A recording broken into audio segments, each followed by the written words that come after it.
विहान, तुम ये क्या कर रहे हो? हमें यहाँ से जाने दो। देखो, तुम अभी बहुत जवान हो, पागल बनकर अपनी जिंदगी बर्बाद मत करो। अभी इस वक्त मेरी नहीं, अपनी बेटे की जिंदगी की फिक्र कर। मैं बहुत सालों से बिजनेस की दुनिया में मेहनत कर रहा हूँ, लेकिन एक ही झटके में मुझे किसी ने बर्बाद कर दिया और मेरी सारी दौलत पानी की तरह बह गई। लेकिन फिर तुमने वो ड्रीम लवर नेकलेस कैसे खरीदा था? अच्छा हुआ मैंने तुमसे शादी के लिए हाँ नहीं करी। तुम जैसे इंसान को तो बर्बाद ही रहना चाहिए। विहान, तुम अनिका के साथ ऐसा कैसे कर सकते हो? देखो, हमें जाने दो, हम किसी से कुछ भी नहीं कहेंगे। देखो आंटी, मुझे आपको तकलीफ देने का कोई इरादा नहीं था। आप तो मेरे प्लान का हिस्सा भी नहीं थे। मुझे तो सिर्फ अनिका को बेहोश करना था। खैर, अब जो हो रहा है उसे होने दो। मैं बाद में आपसे माफ़ी मांग लूँगा। आज फाइनली मुझे वो मिलेगा जो मुझे मिलना चाहिए था, जिसके लिए मैंने ये सारा नाटक किया। विहान अपने इरादों को अंजाम देने के लिए अनिका के और करीब बढ़ रहा था कि तभी कमरे का दरवाजा खुला और विहान ये देखकर हैरान रह गया कि वहाँ नक्श खड़ा था। अगर मेरी बीवी को छूने की कोशिश भी की ना, तो याद रखना तुम्हारा वो हश्र करूंगा कि जिंदगी भर नहीं भूलोगे। नक्श, प्लीज मुझे बचाओ, ये आदमी के रूप में हैवान है। हाँ नक्श, प्लीज हमें बचा लो।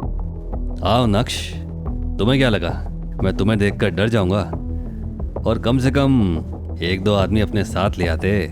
बेचारा कोई है भी नहीं तुम्हें हॉस्पिटल ले जाने के लिए।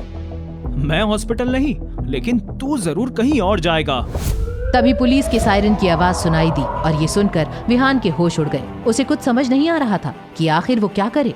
उसने टेबल से चाकू उठाया और फटाफट चित्रा और अनिका के पीछे जाकर खड़ा हो गया। क्या हुआ, डर लगा क्या? तो जैसे इंसान से निपटने के लिए पुलिस ही बेस्ट चॉइस है। जब तक मेरे पास ये दो हैं, तब तक पुलिस मेरा कुछ नहीं बिगाड़ सकती। बता, किसकी गर्दन पर लगाऊं चाकू? विहान देख, अगर तुझे कैदी से ही मतलब है तो इन दोनों को जाने दे। मैं तेरा कैदी बनने के लिए तैयार हूँ। जैसे ही अनिका ने नक्श के मुंह से ये सुना, वो शॉक्ड रह गई।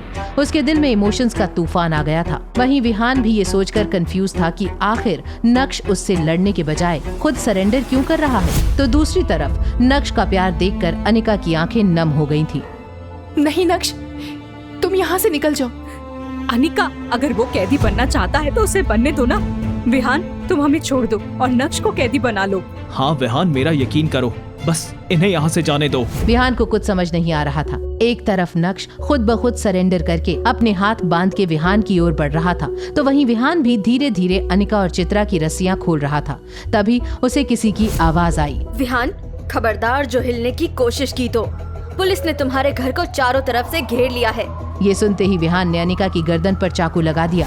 ये देखकर नक्श के होश उड़ गए और वो अनिका को बचाने के लिए भागने ही वाला था कि तभी ऑफिसर अवंतिका ने उसे आंखों के इशारे से रोका।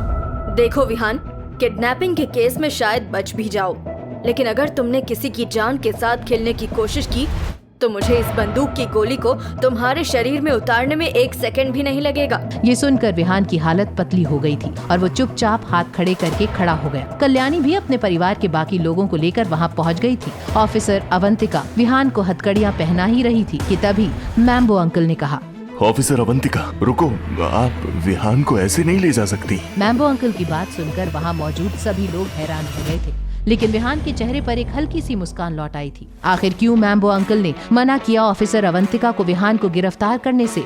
क्या विहान को जेल जाने से बचा लेगा मैम्बो, या कहानी में आएगा कोई नया मोड़? और अनिका और चित्रा की जान बचाने के बाद अनिका के दिल में बढ़ेगी नक्श के लिए हमदर्दी? ये जानने के लिए देखिए अगला एपिसोड सिर्फ पॉकेट एफएम के यूट्यूब चैनल पर। और इंस्टा एम्पायर के सारे एपिसोड्स को सुनने के लिए डिस्क्रिप्शन में दी गई लिंक से डाउनलोड कीजिए पॉकेट एफएम ऐप।